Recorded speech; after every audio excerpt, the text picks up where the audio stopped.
انا انزلنا الیک الکتاب بالحق، یقیناً اللہ کے رسول ہم نے آپ کی طرف حق کے ساتھ کتاب نازل کی ہے، جو اس میں ہے برحق ہے، سچ ہے، تاکہ آپ لوگوں کے درمیان اس کے ساتھ فیصلہ کریں، یعنی اس قرآن کے ساتھ، اس کتاب کے ساتھ۔ اور یہ کتاب وہ ہے جو اللہ نے آپ کو سجھایا ہے، اسی کتاب کے ذریعے آپ کو اللہ نے بہت کچھ سجھا بھی دیا ہے، آپ اسی کے مطابق فیصلہ کریں لوگوں کے درمیان۔ سجھانا کیا ہے؟ کیونکہ کتاب میں ڈیٹیل نہیں ہوتی، تو اللہ تعالیٰ آپ کو سجھا دیتا ہے کہ اب اس کیس کو اس طرح لیں اور یہ فیصلہ کر ڈالیں۔ یہ ہے بما اراک اللہ ولا تکن للخائنین خصیما، جو اللہ نے آپ کو سجھایا ہے، اور آپ خیانت کرنے والوں کے حمایتی نہ بنیں۔ تو منافقین کے دفاع کی ممانعت کی ہے اس آیت۔ واستغفر اللہ، اور اللہ سے بخشش مانگیں، بے شک اللہ بہت بخشنے والا، نہایت رحم کرنے والا ہے۔ ولا تجادل عن الذین یختانون انفسهم، اور آپ ان لوگوں کی طرف سے جھگڑا نہ کریں جو اپنے آپ سے خیانت کرتے ہیں، بے شک اللہ بہت خیانت کرنے والے، بہت گناہگار کو پسند نہیں کرتا۔ خوان کا لفظ ہے، وہ شخص ہے جس سے بار بار خیانت سرزد ہوتی ہے، اور اثیم کا لفظ ہے، اس کا مطلب یہ ہے کہ وہ شخص جو خیانت کا ارادہ کرتا ہے۔ تو اس وعید سے وہ شخص نکل جاتا ہے جس نے ایک ہی مرتبہ خیانت کی ہو، یا اس طرح جیسا کہ کسی شخص سے بلا ارادہ یا بے خبری میں خیانت سرزد ہو جائے، اس کو ہم نہیں کہہ سکتے یہ خائن ہے، دھوکے باز ہے، نہ، ایسا مسئلہ نہیں، ایک آدھ دفعہ ہو جاتا ہے۔ یستخفون من الناس، وہ لوگوں سے تو چھپ سکتے ہیں اپنے جرائم کے لیے خفیہ میٹنگ میں، اور اللہ سے نہیں چھپ سکتے، حالانکہ وہ ان کے ساتھ ہوتا ہے جب وہ راتوں کو ناپسندیدہ باتوں پر مشورے کرتے ہیں جن سے اللہ راضی نہیں ہوتا، ایسی باتیں ہوتی ہیں، اور جو بھی وہ عمل کرتے ہیں اللہ اس کا احاطہ کرنے والا ہے۔ ہاں تم ہؤلاء جادلتم عنہم فی الحیات الدنیا، ہاں تم ہی وہ لوگ ہو جنہوں نے ان کی طرف سے دنیا کی زندگی میں جھگڑا کیا، تو قیامت کے دن ان کی طرف سے کون اللہ سے جھگڑا کرے گا، یا کون ان کا وکیل ہوگا؟ وَمَن يَعْمَلْ سُوءًا أَوْ يَظْلِمْ نَفْسَهُ، اور جو کوئی برا عمل کرے یا اپنی جان پر ظلم کرے، پھر وہ اللہ سے بخشش مانگے، یستغفر اللہ یجد اللہ غفور الرحیم، تو وہ اللہ کو ضرور بہت بخشنے والا، نہایت رحم کرنے والا پائے گا۔ تو اصل تو یہ ہے کہ انسان کو شرم ہو، اپنے گناہ پہ، کوتاہی پہ افسوس ہو، نادم ہو، پھر 2 رکعت صرف پڑھ لے وضو کر کے، اور اللہ سے اپنے گناہوں کی معافی مانگ لے، تو رسول اللہ بھی فرماتے ہیں تو اللہ تعالیٰ اس کے گناہ کو یقیناً معاف کر دیتا ہے۔ اللہ سے پوری امید کے ساتھ بخشش مانگنی چاہیے، گناہ ہو فوراً استغفار کر لیا جائے تو اللہ تعالیٰ وہ گناہ لکھواتا ہی نہیں ہے۔ وَمَن يَكْسِبْ إِثْمًا، اور جو کوئی گناہ کماتا ہے تو بے شک وہ اپنے ہی خلاف کماتا ہے، اور اللہ بہت علم والا، بہت حکمت والا ہے۔ اور جو کوئی کسی خطا یا گناہ کا ارتکاب کرے پھر وہ کسی بے گناہ پر اس کا الزام لگا دے، فقد احتمل بہتانا واسما مبینا، تو یقیناً اس نے بہتان اور کھلا گناہ کا بوجھ اٹھایا۔ ولولا فضل اللہ علیک ورحمتہ، اور اللہ کے نبی اگر آپ پر اللہ کا فضل اور اس کی رحمت نہ ہوتی تو ان منافقوں میں سے گروہ نے ضرور آپ کو بہکا دینے کا ارادہ کر ہی لیا تھا۔ وما یضلون الا انفسهم، اور نہیں وہ بہکاتے مگر اپنے آپ ہی کو، اور وہ آپ کو کچھ بھی نقصان نہیں دے سکتے، اس لیے کہ آپ کو اللہ کی حمایت حاصل ہے، وہی آپ پر نازل ہوتی ہے، اور اللہ نے آپ پر کتاب اور حکمت نازل کی، اور آپ کو وہ سکھایا جو آپ نہ جانتے تھے، اور آپ پر اللہ کا بہت بڑا فضل ہے۔ لا خیر فی کثیر من نجواہم، ان کی بہت سی سرگوشیوں میں کوئی بھلائی کی بات نہیں ہوتی، سوائے اس کے وہ بھلائی ہوتی ہے جو صدقہ کرنے یا نیکی کرنے یا لوگوں کے درمیان اصلاح کرنے کا حکم دے، اور جو کوئی اللہ کی رضامندی چاہنے کے لیے ایسا کرے، سرگوشی کرے، تو ہم ضرور اسے اجر عظیم سے نوازیں گے۔ تو اصلاح کی بڑی اہمیت ہے بھائی، جھگڑے، تنازع، بغض، شر اور تفرقہ بازی، یہ سب نقصان ہے، ان کا احاطہ ممکن نہیں ہے، اس لیے اصلاح بین الناس کی بات کی ہے۔ امام اوزاعی فرماتے ہیں کوئی طریقہ اللہ سبحانہ و تعالیٰ کو اس طریقے سے زیادہ محبوب نہیں جس میں آپس میں اصلاح ہو۔ وَمَن يُشَاقِقِ الرَّسُولَ مِن بَعْدِ مَا تَبَيَّنَ لَهُ الْهُدَىٰ، اور جو کوئی رسول کی مخالفت کرے اس کے بعد کہ ہدایت اس کے لیے واضح ہو گئی، اور مومنوں کے راستے کے علاوہ کسی اور کی پیروی کرے، تو ہم اسے بھی اسی طرح پھیر دیں گے جدھر وہ پھر گیا، اور ہم اسے جہنم میں جلائیں گے، اور وہ کتنی بری جگہ ہے لوٹنے کی۔ یہ بہت بڑی آیت ہے، بہت بڑی آیت ہے میرے لیے اور آپ سب کے لیے۔ رسول کی نافرمانی، ہدایت واضح ہو جانے کے بعد، اور اہل ایمان مومن جو دین کو سمجھتے ہیں ان کے راستے کو چھوڑ کے کسی اور راستے کو اپنائے، یہ اس کا انجام ہے۔ مطلب ہم آتے ہیں، میں بھی ادھر موڑ دیتا ہوں، ان اللہ لا یغفر ان یشرک بہ، بے شک اللہ نہیں بخشے گا کہ اس کے ساتھ کسی کو شریک ٹھہرایا جائے، اور جو اس کے علاوہ ہوگا وہ جس کے لیے چاہے گا معاف کر دے گا، اور جو کوئی اللہ کے ساتھ شریک ٹھہرائے تو یقیناً وہ گمراہی میں بہت دور بھٹک گیا۔ ہر گناہ معاف ہو سکتا ہے مگر شرک معاف نہیں ہو سکتا، ناقابل معافی گناہ ہے۔ آپ فرماتے ہیں ہر گناہ کے بارے میں امید ہے کہ اللہ اسے بخش دے گا، سوائے اس شخص کے جو مشرک ہو کر مرا، یا جس نے کسی مومن کو جان بوجھ کر قتل کیا۔ مشرک کا تو کوئی عمل ہی قبول نہیں ہوتا۔ آپ فرماتے ہیں سوموار اور جمعرات کے دن جنت کے دروازے کھول دیے جاتے ہیں، اور ہر اس بندے کی مغفرت کر دی جاتی ہے جو اللہ کے ساتھ کسی کو شریک نہیں بناتا، اس بندے کے سوا جس کی اپنے بھائی کے ساتھ عداوت ہو۔ چنانچہ یہ کہا جاتا ہے ان دونوں کو مہلت دو حتیٰ کہ یہ صلح کر لیں، ان دونوں کو مہلت دو حتیٰ کہ یہ صلح کر لیں، اور جب صلح ہو جاتی ہے تو ان کی بخشش بھی کر دی جاتی ہے۔ شرک ایسا گناہ ہے جس کا کوئی کفارہ نہیں، یہ ہے آپ کا ارشاد ہے جان کے جانے کے خوف میں بھی شرک نہیں کرنا۔ ابو الدرداء رضی اللہ عنہ فرماتے ہیں کہ اوصانی خلیلی، مجھے میرے دوست خلیل نے یہ وصیت کی، تاکید کی کہ اللہ تشرک باللہ شیئا، کہ کبھی بھی اللہ کے ساتھ شرک نہ کرنا، وَإِن قُطِعْتَ وَإِن حُرِّقْتَ، چاہے تمہارے ٹکڑے ٹکڑے کر دیے جائیں یا چاہے تمہیں جلا کے راکھ کر دیا جائے۔ إِن يَدْعُونَ مِن دُونِ اللَّهِ إِنَاثًا، یہ شرک کرنے والے دیکھیے نہیں وہ پکارتے اللہ کے سوا مگر دیویوں کو، یعنی دیویاں بنائی ہوئی ہیں، ان کو بڑا خوبصورت لباس پہنایا ہوا ہے، میک اپ کیا ہوا ہے، اور ان کو فریم میں سجا کے رکھا ہوا ہے۔ یہ مرد ہو کے دیویوں کو پکارنا، اور بھائی اللہ کو پکارے یار۔ وَإِن يَدْعُونَ إِلَّا شَيْطَانًا مَرِيدًا، اور نہیں وہ پکارتے مگر سرکش شیطان کو، لعنہ اللہ نے اس پر لعنت کی، اور اس نے کہا میں تیرے بندوں میں سے ایک مقرر حصہ ضرور لے کر رہوں گا۔ تو اللہ کے بندے ہیں ہم، شیطان وہ چاہتا ہے ہمارے عمل میں کوئی نہ کوئی اپنا حصہ ڈال دے۔ کوئی کہنے والا کہے کہ شیطان اللہ کے بندوں میں سے اپنا مقرر حصہ کیسے لیتا ہے، تو جواب یہ ہے کہ وہ اپنا حصہ انہیں سیدھے راستے سے بہکانے کی صورت میں لیتا ہے، انہیں اپنا فرما بردار بنا لیتا ہے، اپنی اطاعت کی طرف دعوت دیتا ہے، اور پھر یہی شیطان مومن کے لیے گمراہی اور کفر کو خوبصورت بنا کر پیش کرتا ہے، یہاں تک کہ اسے صراط مستقیم سے ہٹا دیتا ہے۔ تو جو بھی اس کی دعوت کو قبول کر لیتا ہے اور جو اس کے مزین کیے گئے معاملات کی پیروی کرنے لگے، تو یہی تو شیطان کا مقرر اور تقسیم شدہ حصہ ہے۔ یہ بھی دیکھیے انسان کو سونگھ کر اس کی قوت معلوم کرنا، یہ شیطان کی حیران کن چال ہے۔ وہ انسان کے نفس کو سونگھتا ہے یہاں تک کہ وہ جان لیتا ہے کہ ان دو قوتوں میں سے کون سی قوت انسان کے نفس پر غالب آتی ہے۔ پہلی کہ پیش قدمی اور بہادری کی قوت، اور دوسری باز رہنے اور پیچھے ہٹنے اور کمزور ہونے کی قوت۔ وہ سونگ لیتا ہے اور پھر اس پہ غالب آ جاتا ہے، ورنہ پسپائی ہو جاتی ہے اس کی۔ پسپائی والی قوت کا غلبہ دیکھ کر کام کو بوجھل بنانا یہ مسلمان کا شیوا نہیں ہے۔ بلند ہمتی کی قوت کا غلبہ دیکھ کر کام کی حد سے آگے بڑھ جانا یا آگے لے جانا یہ مسلمان کا شیوا ہے۔ ایک کو پیچھے ہٹانا، دوسرے کو آگے بڑھانا، یعنی پہلے کو کام سے پیچھے ہٹا دیتا ہے شیطان، اور دوسرے کو کام کی حد سے آگے لے جاتا ہے۔ وہ چلو یہ تھوڑا تھا، تم اور زیادہ کرو، وہ 10 دیتا تھا تم نے 20 دینے۔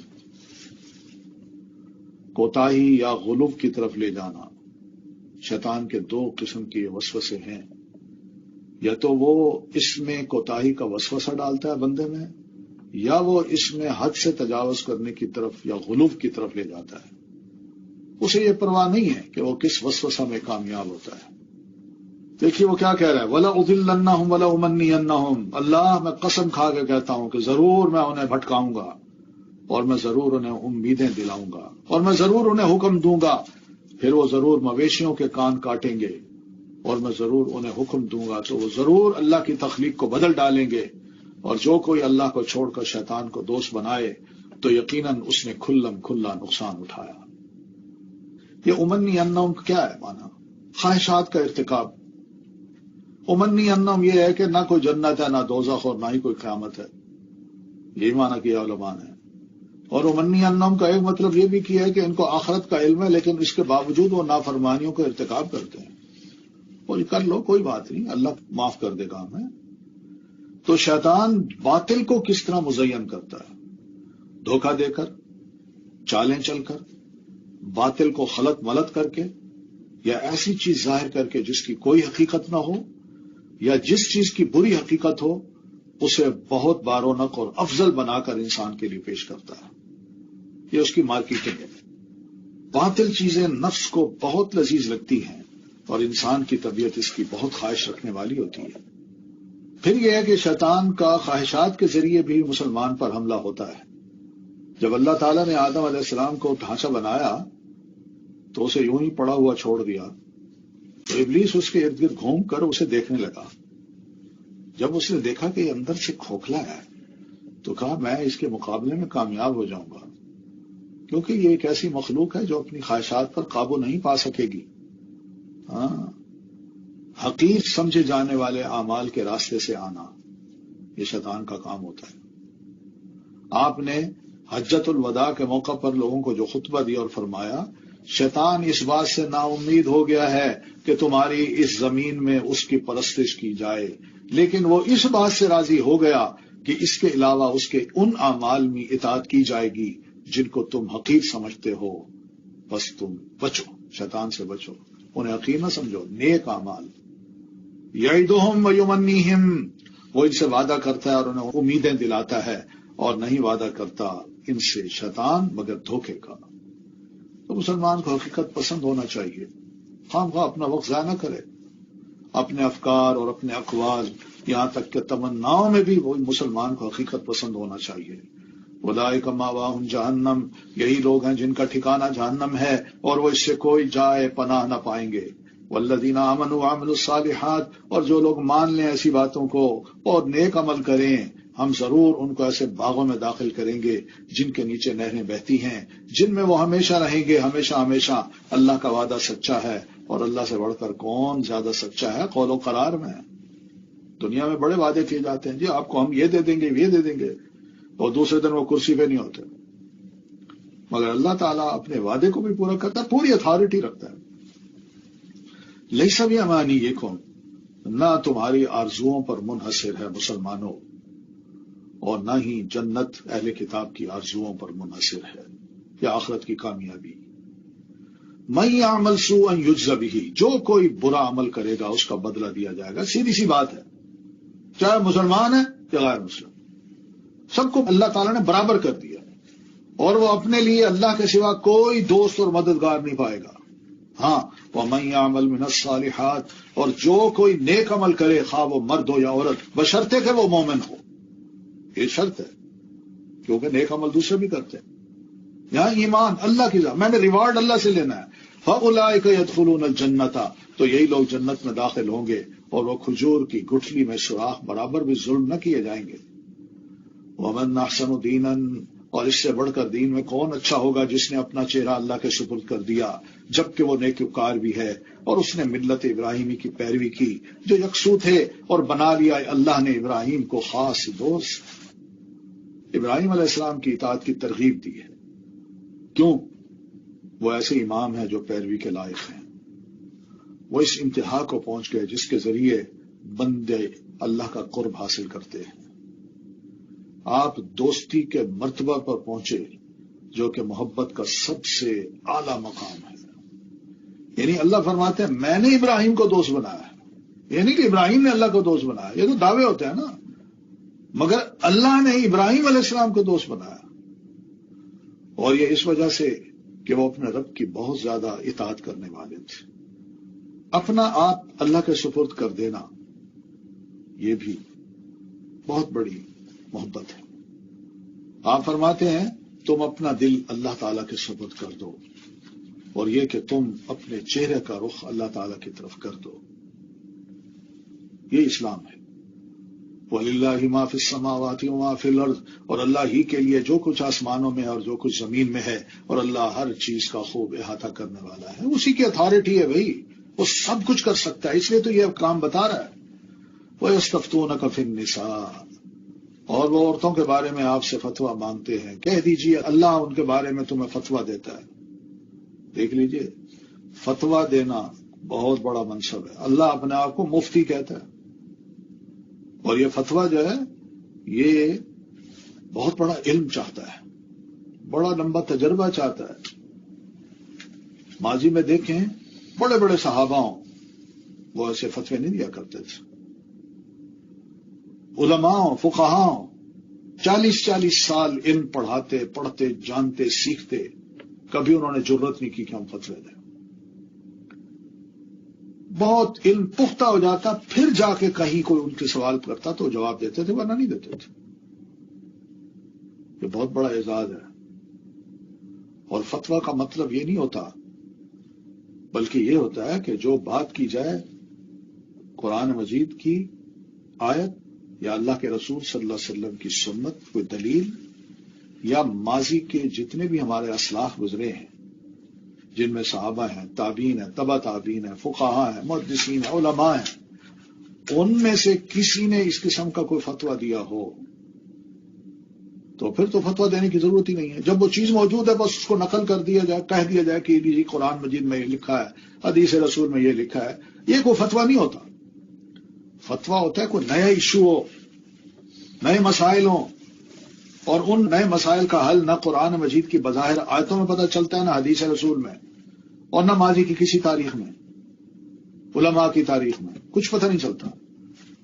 تو بندہ وہاں پر اپنی علم دین کو ذرا تھوڑا سا نکھارے، غور و فکر کرے، اور آیت حدیث کہیں سے ڈیڈیوس کر کے کوئی اس کا حل پیش کرے، یہ ہوتا ہے فتویٰ۔ یہ فتوے نہیں ہوتے کہ میں کسی کتاب سے آپ کو نقل کر کے دے دوں کہ فلاں بزرگ نے یہ فرمایا، وہ تو ایک ریفرنس ہے، آپ کہہ دیں کہ بھئی میں مفتی نہیں ہوں، یہ اللہ رسول نے فرمایا ہے، آپ ایسا کر لیجئے، بس کافی ہے، بندے کا کام ہی ہے اس کو ماننا۔ تو یستفتونک فی النساء، عورتوں کے بارے میں آپ سے فتویٰ مانگتے ہیں، کہہ دیجئے اللہ ان کے بارے میں تمہیں فتویٰ دیتا ہے، اور وہ فتویٰ بھی جو تم پر یتیم عورتوں کے بارے میں کتاب میں پڑھا جاتا ہے، جنہیں تم مہر نہیں دیتے جو ان کے لیے لکھا گیا، حالانکہ تم ان سے نکاح کی رغبت رکھتے ہو، اور کمزور بچوں کے بارے میں بھی، یہ شروع میں ہم پڑھ آئے ہیں بھائی، یتیم بچوں کے مال اور ان کے ساتھ شادی کرنی، اس کی طرف اشارے ہیں، اور یہ کہ تم یتیموں کے لیے انصاف پر قائم رہو، اور جو بھی نیکی تم کرو گے بے شک اللہ اسے خوب جاننے والا ہے۔ تو یتیم کے لیے شفیق باپ کی طرح بننا پڑتا ہے، اس کی ضروریات کا خیال کرنا پڑتا ہے، اس کے مال کی حفاظت کرنا پڑتی ہے، اس کو اخلاق اور آداب سکھانا پڑتے ہیں، یہ سب ذمہ داری بنتی ہے گارڈین کی۔ یہ نہیں صرف صبح شام کھلا دیا بس۔ وَإِنِ امْرَأَةٌ خَافَتْ مِنْ بَعْلِهَا نُشُوزًا، اور اگر کوئی عورت اپنے شوہر کی زیادتی کرنے یا بے رخی برتنے سے ڈرتی ہو تو ان دونوں پر کوئی گناہ نہیں کہ وہ آپس میں صلح کر لے، اور صلح کرنا بہتر ہے۔ یہ کیا زیادتی ہے؟ میاں نے دوسری شادی کر لی، اب عورت سمجھتی ہے یہ تو مجھے لٹکا کے رکھے گا، یا میری بات ہی نہیں سنتا، دوسری طرف مائل ہو گیا ہے، اور عورت چاہتی ہے کہ میں آباد رہوں، مجھے یہ چھوڑے نہ، تو وہ صلح کر لے اپنے میاں سے۔ کیا صلح کر لے؟ یہی کہ چلیں آپ تھوڑا سا مجھے دے دیں، اپنے پاس ہی رکھ لیں، میں زیادہ مطالبہ نہیں کروں گی، آپ اس کے ساتھ زیادہ رہ لیں، میرے ساتھ تھوڑا سا رہ لیں، کوئی اس طرح کی کوئی بھی کیفیت ہو۔ والصلح خیر، صلح کرنا بہتر ہے، اور دلوں میں بخیلی رکھ دی گئی ہے، یہ ایک حقیقت ہے کہ چاہے بندہ ہو یا بندی ہو، کھل کے کوئی بات نہیں کرتا، کھل کے اپنے آپ کو پیش نہیں کرتا، کھل کے خوشی سے وہ کام نہیں کرتا، اعتراف نہیں کرتا۔ وَإِن تُحْسِنُوا، اور اگر تم احسان کرو اور تقوی اختیار کرو تو بے شک جو عمل بھی تم کرتے ہو اللہ اس کی خبر رکھنے والا ہے۔ وَلَن تَسْتَطِيعُوا، اور تم عورتوں کے درمیان ہرگز عدل نہیں کر سکتے اگرچہ تم اس کی حرص کرو۔ وَلَوْ حَرَصْتُمْ، یعنی خواہش یہ ہو کہ میں شادیاں زیادہ کروں، ایک تو ہے میں دوسری کر لوں، تیسری کر لوں، چوتھی کر لوں۔ اللہ فرماتے ہیں یہ یاد رکھنا تم نے انصاف کرنا ہے، دوسری شادی کی اجازت اس صورت میں انصاف کرنا ہے، یعنی جو وقت ایک بیوی کو دینا ہے دوسری کو بھی اتنا دینا ہے، اور جو محبت اس کو دینی ہے محبت کے معاملے میں بہرحال اتنا ہے کہ انسان کو کنٹرول نہیں ہوتا، لیکن کم از کم جو سلوک ہے اچھا سلوک بظاہر وہ دونوں کے ساتھ برابر کرنا ہے، کھلانا پلانا بھی دونوں کو، وقت بھی دونوں کو برابر دینا ہے۔ اللہ فرماتے ہیں مگر یہ تم کر ہی نہیں سکو گے۔ وَلَن تَسْتَطِيعُوا، لہذا فَلَا تَمِيلُوا كُلَّ الْمَيْلِ، لہذا دوسری شادی کر کے تم ایک کی طرف پوری طرح مائل نہ ہو جانا کہ دوسری کو لٹکتی ہوئی چیز کی طرح چھوڑ دو، کہ وہ نہ اپنے آپ کو مطلقہ سمجھے اور نہ ہی شادی شدہ سمجھے۔ اس کے بارے میں نبی علیہ السلام کا بڑا زبردست فرمان ہے کہ جس شخص کے پاس دو بیویاں ہیں اور وہ ایک کی طرف مائل ہوتا ہے دوسرے کے ساتھ انصاف نہیں کرتا، وہ کل کو جب میدان محشر میں اٹھے گا تو مفلوج ہوگا، یعنی اس کا آدھا حصہ فالج زدہ ہوگا، لوگ دیکھ کے پہچان جائیں گے کہ یہ تھا وہ شخص جس کی دو بیویاں تھیں، ایک کی طرف مائل تھا اور آدھا حصہ مفلوج ہے، یعنی دوسری طرف مائل ہی نہیں تھا۔ آج اللہ نے اس کو ایک ہی طرف جھکائے رکھا ہے اور دوسرا بالکل ختم کر دیا۔ وَإِن يَتَفَرَّقَا، اور اگر وہ دونوں الگ ہو جائیں تو اللہ ہر ایک کو اپنی وسعت سے غنی کر دے گا، اور اللہ وسعت والا خوب حکمت والا ہے۔ وَلِلَّهِ مَا فِي السَّمَاوَاتِ وَمَا فِي الْأَرْضِ، احکام دے کے بار بار اللہ تعالیٰ اپنی اتھارٹی کی، اپنی حکمرانی کی، اپنے اختیار کی بات کرتا ہے، اپنی بادشاہت کی بات کرتا ہے، اپنے غلبے کی بات کرتا ہے۔ دوسرا مطلب ہے اس کے حکم کی نافرمانی نہ کرو۔ وَلِلَّهِ مَا فِي السَّمَاوَاتِ وَمَا فِي الْأَرْضِ، اور اللہ ہی کے لیے جو کچھ آسمانوں میں اور جو کچھ زمین میں ہے۔ اور البتہ تحقیق ہم نے ان لوگوں کو جو تم سے پہلے کتاب دیے گئے تھے یہ تاکید کی تھی، اور تمہیں بھی کر رہے ہیں کہ اللہ سے ڈرو، اس کی نافرمانی نہ کرنا، اس کے احکامات کو پامال نہ کرنا، اور اگر تم کفر کرو گے تو بے شک اللہ ہی کے لیے ہے جو کچھ آسمانوں میں اور جو کچھ زمین میں ہے، تم بھی اسی کا حصہ ہو، پھر اللہ تمہیں اپنے سامنے لے آئے گا، اور اللہ بہت بے نیاز بہت تعریف کرنے والا۔ تم نہ بھی کرو تو اس کو ضرورت نہیں ہے۔ وَلِلَّهِ مَا فِي السَّمَاوَاتِ وَمَا فِي الْأَرْضِ، اور اللہ ہی کے لیے جو کچھ آسمانوں میں ہے اور جو کچھ زمین میں ہے، اور کافی ہے اللہ کارساز، اس پر اعتماد کرو۔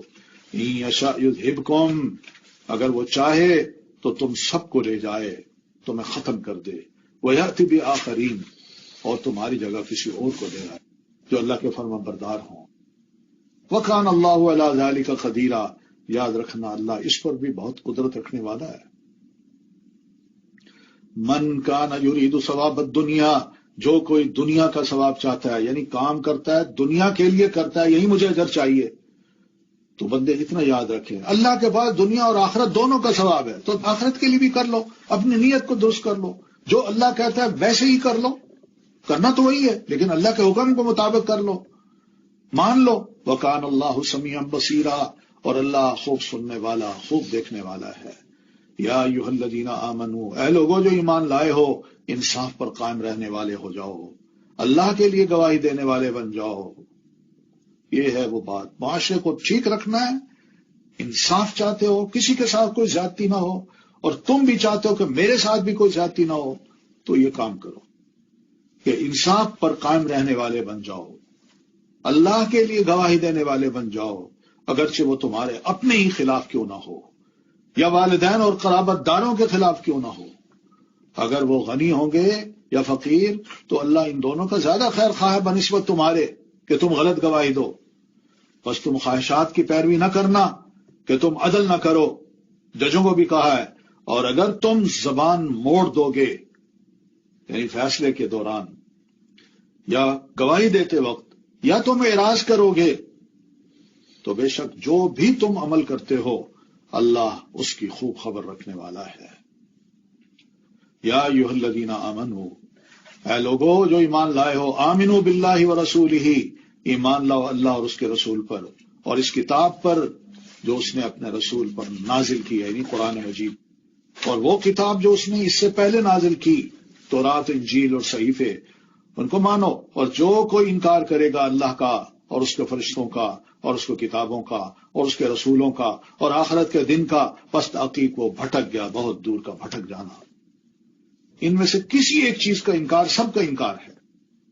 ان الذین آمنوا ثم کفروا، بے شک وہ لوگ جو ایمان لائے پھر انہوں نے کفر کیا، پھر وہ ایمان لائے پھر انہوں نے کفر کیا، پھر وہ کفر میں بڑھ گئے۔ یہ وتیرہ بنا رکھا ہوتا ہے لوگوں نے، ڈاواں ڈول یا گرگٹ کی طرح اپنا رنگ بدلتے رہتے ہیں۔ یہ کوئی بندہ ہے جس کا کوئی پیندہ ہی نہیں؟ تو اللہ ایسا نہیں کہ انہیں بخش دے، اور نہ یہ کہ انہیں سیدھے راستے کی ہدایت دے۔ بشر المنافقین، منافقوں کو خوشخبری دے دیجئے کہ ان کے لیے دردناک عذاب ہے۔ یہ خوشخبری کا لفظ اور عذاب، یہ بالکل ایسے ہی ہے جیسے وہ پولیس پکڑتی ہے نا بندے کو جس نے جرم کیا ہو، مجرم کو، تو کہتے ہیں چل بھائی جیل کی سیر کرو۔ تو یہ وہ انداز ہے۔ الذین یتخذون الکافرین اولیاء، جو لوگ مومنوں کو چھوڑ کر کافروں کو دوست بنا لیتے ہیں، کیا وہ ان کے پاس عزت چاہتے ہیں؟ تو بے شک عزت ساری کی ساری اللہ ہی کے لیے۔ اللہ سے دوستی کرو بھائی۔ وقد نزل علیکم فی الکتاب، اور تحقیق اس نے کتاب میں نازل کیا کہ جب تم اللہ کی آیات سنو کہ ان کا انکار کیا جاتا ہے اور ان کا مذاق اڑایا جاتا ہے تو تم ان کے ساتھ مت بیٹھو حتیٰ کہ وہ اس کے علاوہ کسی اور بات میں مشغول ہو جائیں، ورنہ بے شک تم بھی ان جیسے ہوگے۔ وہاں بیٹھے ہو، برداشت کر رہے ہو سب کچھ، اور پھر شامل ہو گئے ہو تو اللہ تمہیں کیا کہے کہ تم الگ ہو؟ بے شک اللہ منافقوں اور کافروں سب کے سب کو جہنم میں جمع کرنے والا ہے۔ الذین یتربصون بکم، وہ لوگ جو تمہارے بارے میں انتظار کرتے ہیں، پھر اگر تمہارے لیے اللہ کی طرف سے کوئی فتح ہو وہ کہتے ہیں کیا ہم تمہارے ساتھ نہ تھے، اور اگر کافروں کے لیے کوئی حصہ ہو تو وہ کہتے ہیں کیا ہم تم پر غالب آنے لگے تھے اور ہم تمہیں مومنوں سے بچا نہیں رہے تھے۔ دیکھ لیجیے کیسے وقت کے ساتھ اپنی زبان کا استعمال کرتے ہیں، مفاد پرست، موقع پرست۔ پس اللہ قیامت کے دن تمہارے درمیان فیصلہ کرے گا، اور اللہ کافروں کے لیے مومنوں پر ہرگز کوئی راستہ نہ بنائے گا۔ ان المنافقین یخادعون اللہ وهو خادعهم، بے شک منافقین اللہ کو دھوکہ دیتے ہیں حالانکہ وہ انہیں دھوکہ دینے والا ہے۔ یہ نہیں ہے کہ اللہ دھوکے باز ہے، بلکہ جیسا وہ کرتے ہیں ویسا ہی سلوک اللہ ان کے ساتھ کرتا ہے۔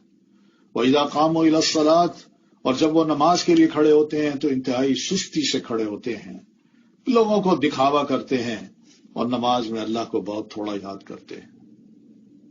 سوچئے ایسی نماز اللہ کو قبول نہیں ہوتی۔ نماز میں سستی یہ بھی پسند نہیں، سستی سے مراد لیٹ پڑھنا یہ بھی پسند نہیں، پھر نماز پڑھنا تو لوگوں کو دکھانا، دکھاوے کی نمازیں، اور پھر ایسی نماز میں اللہ کہاں یاد آتا ہے۔ مذبذبین بین ذالک، متذبذب ہیں، ڈاواں ڈول ہیں، نہ ان لوگوں کی طرف ہیں مسلمانوں کی طرف اور نہ منافقوں کی طرف، کھل کافروں کی طرف منافق ہیں، بیچ بیچ میں ہیں، اور جسے اللہ بھٹکا دے تو آپ ہرگز اس کے لیے کوئی راہ نہ پائیں گے۔ یا ایھا الذین آمنوا، اے لوگو جو ایمان لائے ہو، مومنوں کے سوا کافروں کو اولیاء نہ بناؤ۔ کیا تم چاہتے ہو کہ تم اللہ کے لیے اپنے خلاف کوئی واضح دلیل بنا لو؟ ان المنافقین فی الدرک الاسفل من النار، یقین مانو منافق آگ کے سب سے نچلے درجے میں ہوں گے اور ہرگز آپ ان کے لیے کوئی مددگار نہ پائیں گے۔ الا الذین تابوا واصلحوا، سوائے ان لوگوں کے جنہوں نے توبہ کر لی اور اصلاح کر لی۔ ہاں بس چھوڑ دیا، نفاق کو چھوڑ دیا، اللہ میں توبہ کرتا ہوں، آئندہ میں ایسے نہیں بنوں گا، اصلاح کر لی اور اللہ کو مضبوطی سے تھام لیا، یعنی اس کے دین کو، اور اپنے دین کو اللہ کے لیے خالص کر لیا، تو یہی لوگ مومنوں کے ساتھ ہیں، اور اللہ ضرور مومنوں کو اجر عظیم سے نوازے گا۔ ما یفعل اللہ بعذابکم ان شکرتم، اللہ تمہیں عذاب دے کر کیا کرے گا اگر تم شکر گزار بن جاؤ۔ وآمنتم، اور اللہ کی ان باتوں پر ایمان لے آؤ، بس پھر اللہ تعالیٰ نے اپنی رحمتیں ہی نازل کرنی ہے نا۔ وکان اللہ شاکرا علیما، اور اللہ بہت قدردان ہے ایسے لوگوں کا جو شکر گزار بھی بنتے ہیں، مومن بھی ہوتے ہیں، اور بہت علم والا بھی ہے۔ یہاں دیکھیے شکر کا ذکر ایمان سے پہلے ہے۔ بندہ نعمتوں کو دیکھ کر شکر ادا کرتا ہے، پھر انعام کرنے والی ہستی پر ایمان لاتا ہے، تو شکر ایمان کا سبب ہے اور ایمان سے پہلے ہے۔ بندہ شکر کرے تو اس کا فائدہ خود بندے کو ملتا ہے۔ اللہ فرماتے ہیں وَمَن يَشْكُرْ فَإِنَّمَا يَشْكُرُ لِنَفْسِهِ، جو شکر کرتا ہے تو اپنے ہی لیے شکر کرتا ہے، اپنے فائدے کے لیے۔ شکر گزار کو اللہ عذاب سے بچا لیتا ہے۔ فرمایا نا قرآن مجید میں اِنَّا أَرْسَلْنَا عَلَيْهِمْ حَاصِبًا إِلَّا آلَ لُوطٍ نَجَّيْنَاهُمْ بِسَحَرٍ نِعْمَةً مِّنْ عِندِنَا كَذَلِكَ نَجْزِي مَنْ شَكَرَ، ہم اسی طرح جزا دیا کرتے ہیں، بہترین انعام سے نوازتے ہیں، بدلہ دیتے ہیں ان کو جو شکر کرتے ہیں۔ سبحانک اللہم و بحمدک اشہد ان لا الہ الا انت استغفرک و اتوب الیک۔